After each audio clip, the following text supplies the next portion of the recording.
Hola, ¿qué tal? Un gusto poder estar nuevamente con ustedes. ¿Cómo estás, mi París? Muy bien, ¿tú cómo estás, Muy Paz? bien, también contenta de poder grabar otro capítulo más. En este caso, como siempre, seguir contando nuestras experiencias como migrantes. Estamos aquí en Bilbao específicamente. Yo soy de Paraguay. Y yo soy colombiana. Ujú. Y llevamos ya aquí unos 3 añitos. El día de hoy queremos hablar acerca de cómo cambian las cosas entre la expectativa y muchas veces la realidad. En este caso, le titulamos a este temita de mi relación con el dinero y cómo ha cambiado todo desde que migramos. Total, o sea, creo que es algo que yo sí que no me esperaba realmente que hubiese, no sé, una diferencia. Todos tenemos nuestras creencias sobre el dinero, nuestros hábitos, buenos y malos, Sí, etcétera, y un poco la manera en cómo nos llevamos pues a través de ello. Y sí que no me imaginé que fuese algo que fuese a cambiar tanto al momento de migrar, más allá de que claro, cambiase la moneda. sí, Pero sí que es verdad que el vivir en un entorno laboral tan diferente, en una sociedad que ve el trabajo de una forma tan distinta y sobre todo en una economía que se mueve totalmente diferente, pues sí que siento que me han cambiado muchas cosas y me parece como muy curioso, o sea, es algo inesperado, claro. pero sí que yo noto muchas diferencias en eso. Totalmente, en cómo usábamos el dinero cuando estábamos en nuestros países, en ese globo un poquito o en esa zona de confort, a cómo lo utilizamos en un país distinto, donde de alguna forma yo creo que mucha gente que migra, principalmente más o menos en la media de nuestras edades, entre 25 y 26,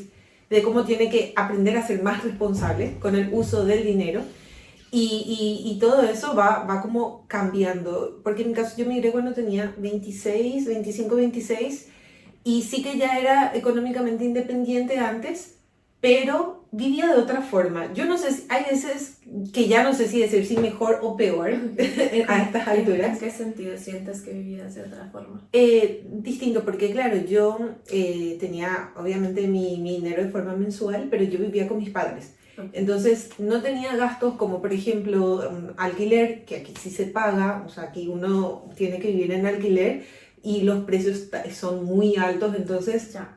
gran parte de nuestros sueldos van a eso, ¿verdad? Gastos, yo comía en casa. A ver, que yo me hacía mi propio supermercado porque siempre fui de llevar una dieta que fit o algo así, pero de alguna forma si me faltaba el pan no pasaba nada porque me lo Había en comía casa, el ya, que estaba claro, en casa, había en ¿sabes? casa, claro. Entonces habían gastos con los que yo me podía tranquilizar un poquito más. Sin embargo, aquí yo dependo 100% de mi organización y de mi economía, porque como no haga mi presupuesto, se me complica la cosa, ¿sabes? Claro, no, te entiendo 100%. O sea, en mi caso, yo sí que, o sea, aunque vivía en casa de mi familia, pues sí que dividíamos un poco más los gastos, Sí, pero tenía algo que luego me fue pues un cambio muy fuerte y es que trabajaba en Colombia, es decir, en pesos colombianos, pero para empresas extranjeras. ujú, Entonces, sin necesariamente tener cualificaciones más allá, que si un super grado, máster, etcétera, digamos que hablaba inglés, trabajaba para una empresa extranjera, la cual al pagar en otra moneda, pues ya me daba una claro, ventaja, entre comillas, sobre la claro, moneda local. Entonces sí que tenía un poco fuera de la realidad sí, lo que era llevar la economía y los gastos. O sea, no voy a decir como vivía más cómoda, porque no es que viviese más cómoda, pero tenía un poco, se percibía como si tuviese más ingresos, aunque el dinero fuese el claro, mismo por tema de la inflación. Entonces, ya, quisiera decir que eso me llevó a ser súper responsable, a ahorrar y ser mucho más eso, organizada, pero realmente no es así. Sí que era más joven, vivía más despreocupada, me fijaba menos en los gastos, claro, entonces sentía como que tenía más libertad que al llegar aquí, claro, ganas en euros, gastas en euros, trabajas bajo un marco muy regularizado de lo que son los salarios y sí que fue como, vale, modo adulta de verdad, donde sí claro, tienes que organizar tu dinero de verdad y ujú, ya no puedes andar que sí, voy a este plan, voy a esto, cuánto gastamos, no me importa, etcétera, porque sí que pues hay que organizarse. Entonces, para mí, por ese lado sí que hubo un cambio muy fuerte. claro. Yo creo que es muy clave lo que dices, París, que hay veces que el factor no, o el punto de comparación no siempre tiene que ser vivía mejor o vivía peor porque las cosas también fueron cambiando. Antes éramos más jóvenes, teníamos menos responsabilidad en el uso del dinero, nos importaba gastar más o menos en tal cosa, igual. Y ahora como que como cada euro cuesta mucho conseguir, creo que vamos teniendo más esa delicadeza a la hora de desembolsar, pero también por todos los altos costes que requiere y que supone vivir aquí, ¿verdad? Sí que es cierto que el otro día, por ejemplo, yo me he dado cuenta, porque con un sueldo mínimo en España, mínimamente, aunque, bueno, estamos hablando de una persona de perfiles como el nuestro, personas solteras, sin hijos, solteras me refiero a que, bueno, de alguna forma tú ganas tu dinero, te haces cargo de ti misma, ¿sabes? Sí. No tenemos hijos, entonces no tenemos otras familias que mantener. Sí, o sea, sin tener dependiente, o sea, bueno, digamos que en mi caso yo sí que vivo en pareja, entonces hay gastos que se dividen, por lo cual hay ciertas cosas que son más fáciles, pero sí, digamos que tenemos un plan parecido en el sentido que no tenemos de pronto niños que dependan de nosotros económicamente, ni nada, y somos como pues ese perfil que todavía puede trabajar 40 horas que haga falta y tener ese manejo del dinero, sí, 100%. Y para un perfil similar al nuestro, digamos que la diferencia, sí que con el sueldo mínimo en nuestros países, que bueno, cada país tiene su sueldo mínimo, pero por ejemplo con el mío, con un sueldo mínimo en Paraguay es más difícil tener una calidad de vida, una mejor calidad de vida que aquí. Aquí en España con un sueldo mínimo, de alguna forma, por el cambio, sí que puedes acceder a cosas o alimentos un poco mejores, digamos. El otro día estaba haciendo una comparación muy simple, París. Igual muy tonto, pero en Paraguay comprar el aceite de oliva es muy caro. Es casi un privilegio. Sí, total. Y no se cocina con aceite de oliva. O sea, el ciudadano común no cocina con aceite de oliva. Aceite de girasol de toda la vida. Claro, porque es muy caro. O sea, máximo para las ensaladas.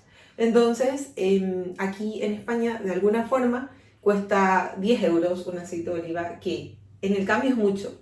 Pero aquí te puedes dar todavía ese permiso para comprarlo y poder utilizarlo por lo menos para tus comidas. O sea, lo ves y dices, ha subido, qué caro, pero aún así se puede comprar y aún así se cocina con él. Entonces yo decía, wow, o sea, definitivamente alguien con un sueldo mínimo, simplemente son esas reflexiones que voy haciendo, de alguna forma, aunque viva de forma todavía ajustada, porque está claro que los precios siempre suben, se puede permitir ciertas cosas. Pero bueno, eso siendo como una comparación rápida, pero hablando un poquito sobre cómo gestiono mi dinero, la verdad es que yo trato de mi sueldo siempre dividirlo de esta forma. Primero, alquiler. O sea, va alquiler. Segundo, ahorro, porque trato de tener como un pequeño ahorro, así sea más o menos cada mes. Tercero, gastos de la casa, que va en comida, va gastos fijos del mes a mes, facturas. Cuarto, cosas que tengo que pagar fijos, como por ejemplo un curso o algo así de formación. En facturas entra todo lo que sea gimnasio y tal. Y quinto, dejo un pequeño porcentaje para ocio. Pero no me sobra mucho, la verdad, para ocio, pero por lo menos tengo ese margen para dejarlo. Pero es como ya que yo sé ya cuánto tengo que gastar al mes y cuánto no. O sea, cuánto no puedo permitir. Que te obliga eso a presupuestarte también un poco más. Todavía. Claro, y ayuda mucho eso, de cómo uno se puede organizar económicamente, decir, esto puedo dividir, esto no, esto sí, de alguna forma. ¿Que a veces me salgo mes a mes? Sí, hay veces que no cumplo yo misma con mi propio presupuesto y me doy cuenta también cuando no cumplo, no llego en algo, o sea, es como que ya, sí. Total. Entonces, esos fueron los grandes cambios que me sucedieron a mí, al menos el de llevar una agenda, llevar un presupuesto, saber dónde está lleno mi dinero, porque si no, las cosas se nos pueden salir de las manos. Eso con respecto al dinero principalmente. Ya, y creo que también tiene que ver un poco con, o sea, me he dado cuenta esto también desde un punto de vista personal, el tema de generar ingresos extra, por ejemplo. Yo siento que aquí, y quizá me equivoco, quizás solamente es como mi punto de vista, pero sí que es algo bastante más complicado, o sea, porque siento que si en algún momento, o sea, no sé, en Colombia, lo que era, repito, hablo como mucho desde mi caso, si tú dices como, mira, no sé, hay una cosa que te quieres comprar o justo porque quiero hacerlo bien, quiero generar más dinero, lo que sea, hay como mucho, no solamente de esa cultura, sino esa facilidad de no sé, empezar a vender cualquier cosa. Claro. Yo qué sé, mi madre me va a montar en Instagram una tienda de ropa, compré Sí. ropa yo no sé en dónde, y entonces hice y lo puse tal.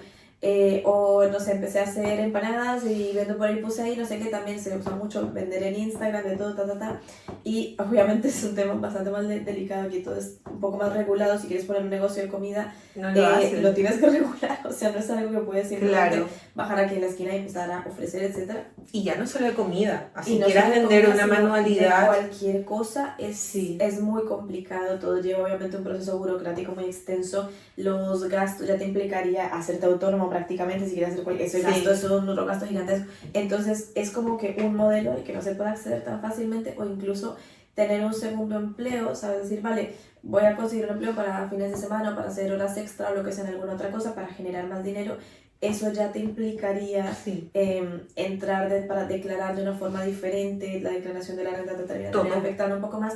Entonces es esa idea de, vale, generar dinero extra con otro trabajo o vendiendo algo o haciendo alguna cosa, siento que sí que se complica bastante más acá y por eso tampoco es culturalmente tan normal, o sea, no es algo que todo el mundo hace, por lo menos, o sea, en Colombia sí que todo el mundo tenía como ese o segundo trabajo que a veces pillas, a veces no, o este negocio de esto que vendo por aquí o lo que sea.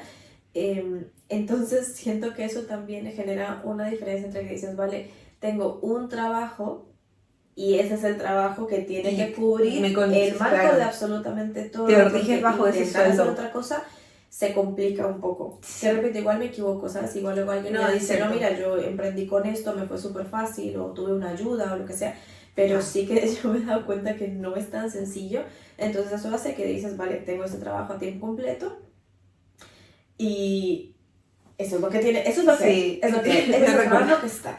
Es que es una cultura, creo que en Latinoamérica en sí es muy común. Y eso también se rige bajo la ley la ley, digo, pero bajo el parámetro de la informalidad, porque gran parte de las economías de Latinoamérica son informales, pero prácticamente el PIB de casi todos los países se basan en la informalidad de toda su economía, porque Paraguay más del 50% todos los negocios son informales. Pero eso significa que lo que decías, que un extra, es que en mi propia casa era como que este mes queremos hacer esto, o tenemos esta necesidad económica, vendamos pizza. Y preparábamos pizza y vendíamos, o asadito, la carne asadita, sacas tu parrilla, pones ahí afuera y te hacías de un dinero un fin de semana, por lo menos para poder aguantar.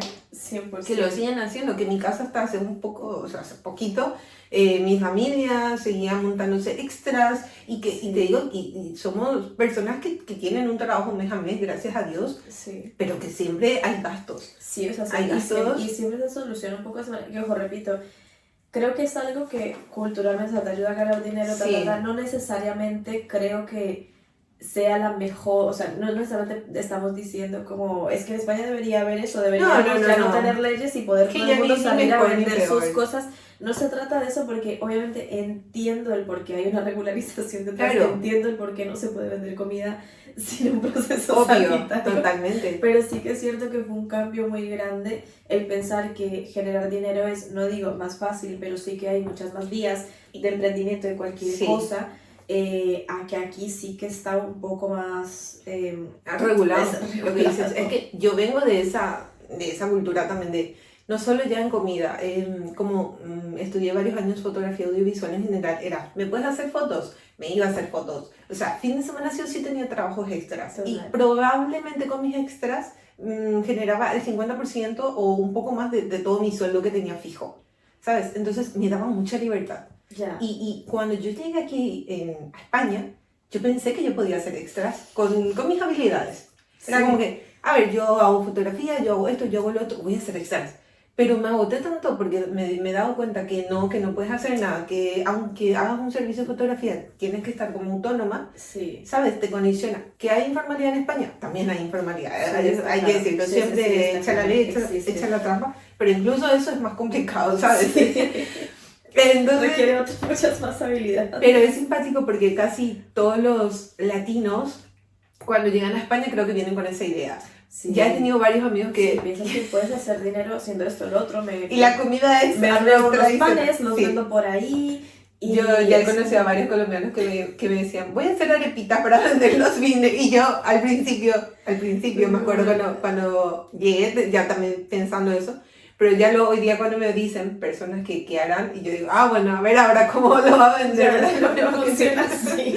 Que no funciona así y te genera y veces una rabia, pero eso lo que dices te condiciona a vivir con un presupuesto ajustado. Sí. Claro. Hay gente que emprende, pero eso ya es otro camino. Sí, o sea, no es que no exista el emprendimiento, sí, o sea, claramente está, cada día están abriendo más negocios, pero no de la misma manera. Yo creo que la gente de Latinoamérica que nos está viendo entienda a lo que nos referimos con esta informalidad, porque no es una intención, tampoco lo que tú decías de las pizzas o de los asados, no es una intención de decir, vale, vamos a montar este negocio familiar a largo plazo, vamos a conseguir un local, no, claro. Es algo que haces por un fin de semana o 2 o 3 o lo que sea. Para salir de apuros. Sí, para salir de apuros, sí. Para esto, lo que sea, no para necesariamente. Claramente si tienes una idea de emprendimiento que da, lo sé que la llevas, incluso aquí hay facilidades, hay ayudas del gobierno, etcétera, pero claro, no es como esa espontaneidad de cosas que surgen de esa manera. Entonces es lo que tú dices, ya digamos que sabiendo que no puedes hacer ese tipo de cosas, tú dices, vale, tengo un salario y con más razón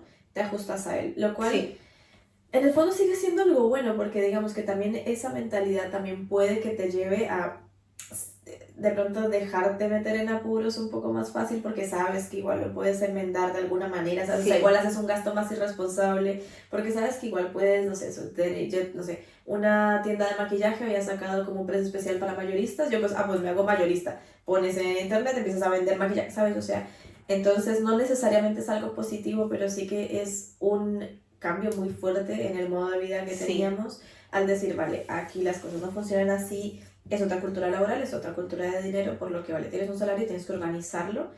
Y también creo que lo hablamos alguna vez, las diferencias salariales en cuanto a los ascensos y demás, depende obviamente muchísimo del gremio, pero por lo menos en el que yo trabajaba en Colombia, que era toda la industria de BPO, call centers y demás, sí que había unas diferencias salariales muy fuertes entre, por ejemplo, un asesor, luego un supervisor, luego un manager, luego tal, o sea, habían unas diferencias salariales brutales, o sea, yo diría, no sé, un 60% más, 70% Son más. como los cargos gerenciales, como 15 en sueldo mínimo, porque, bueno, en Paraguay, por ejemplo, pasaba que el cargo gerencial era 15 veces más que el sueldo mínimo. Es una locura. O sea, era la diferencia abismal entre uno y otro, por ende, obviamente, pues tú quieres meter todas las horas e intentar ascender lo que sea, porque la diferencia de calidad de vida que vas teniendo es brutal. Y sí que he notado en algunos gremios, repito, no hablo como por España en general, sino por lo menos la experiencia que yo he tenido, realmente aquí las diferencias de sueldo no son tan abismales entre una persona que tiene un cargo de primera línea, su jefe y su jefe, obviamente se va ganando más, pero no es 3 veces más, 4 veces más, 15 veces más. Hay veces que es simplemente 1.000 euros más. Algo así. A ver, y digo simplemente a veces, sí, a veces son, no sé, esta persona gana 1.300, su jefe 1.500, su jefe 1.600, ¿sabes? Sí. Es como, no es tan tampoco ese por 2, por 3, por 5, por tal. Entonces, sí, siento que es encajar en un sistema económico muy diferente, que luego eso obviamente, que esté tan regularizado, trae muchas cosas buenas, hay menos pobreza en muchos sentidos, hay mucha más capacidad de ayudar a quienes lo necesitan. Totalmente. Entonces estás en un sistema que te apoya mucho más, pero sí y no se nota tanto la desigualdad social, por eso, precisamente porque no hay tanta diferencia de salarios. Entonces eso sí que se nota, o sea, hay veces que siempre mi padre me decía, en un bar tú nunca notas quién es el que limpia y quién es el ejecutivo, porque todos van o con la misma calidad de ropa, porque aquí la prenda no es un privilegio, es verdad, todos pueden acceder a comer lo mismo, o sea que no hay tanta desigualdad social, no notas esos perfiles, ¿sabes? Por la calle tú no sabes quién trabaja más o menos en qué o quién gana más o menos tanto, porque en Colombia, en Bogotá se nota, o sea, claro, realmente se nota el tema de los sueldos, es una locura. La desigualdad social es abismal, claramente eso es algo negativo, 100%. pero bueno, y hablar un poquito de las comparaciones. Y ya así que, para cerrar, a mí lo que estamos hablando, de alguna forma este sistema de vida y de trabajo nos condiciona a decir, esta es mi realidad, este es mi trabajo y este es mi único sueldo, pero yo siempre estoy con ese bichito por ahora, porque por ahora, hasta que se me ocurra un negocio, porque yo me considero una emprendedora nata, Sí, total. Y sé que en algún momento voy a emprender, entonces como que en este momento me voy a preparar para cuando lo haga, hacerlo bien, Sí, por así todas es. las vías, aprovechar los mecanismos, que en otro capítulo igual hablamos de eso, de todas las oportunidades para Para emprender. aprender, sí, 100%. Pero es como que, bueno, por ahora voy a vivir con este trabajo, Sí. pero igual en un año o en dos emprendo. Todo eso me ocurre y de repente le envío a Jasmine un mensaje a la 1 de la mañana y si montamos un negocio de tal cosa que es que se me acaba de ocurrir y va a estar buenísimo. Ya, cosas Pero de a ver latinas. que sí, es cosas latinas, sí, sí. Que a ver que sigue siendo posible lo que tú dices, simplemente se trata de tomarse un poco más en serio los proyectos porque sí que vas a tener que currarle muchísimo más para sacarlo adelante, pero sí que yo también lo veo muy así, o sea, incluso al aire libre, que justo es una marca que está empezando, tenemos muchísimas ideas a futuro de cosas que queremos que sea, pero bueno, sí que está muy interesante un poco llevar esta conversación sobre cómo vivir en un sistema económico distinto te hace pues cambiar tantas cosas, adaptarte a cosas nuevas y es un tema que podemos retomar también más adelante. Sí, hay mucho que hablar de esto. Pero bueno, llegamos hasta aquí. Esperemos que esta información pueda servir a todos los que nos están siguiendo, nuevos seguidores. Pedimos que se puedan suscribir para estar atentos a todos nuestros próximos capítulos. Y si hay alguien de Latinoamérica o de cualquier parte del mundo que nos esté viendo que haya migrado y nos quiera comentar su punto de vista respecto a esto, si has notado tú alguna diferencia o si por el contrario es muy opuesta a tu experiencia a la que hemos tenido, nos encantaría que nos cuentes tu historia, que nos comentes para poder iniciar la conversación. Eso, así que hasta la próxima. Hasta la próxima, Chao, chao. adiós.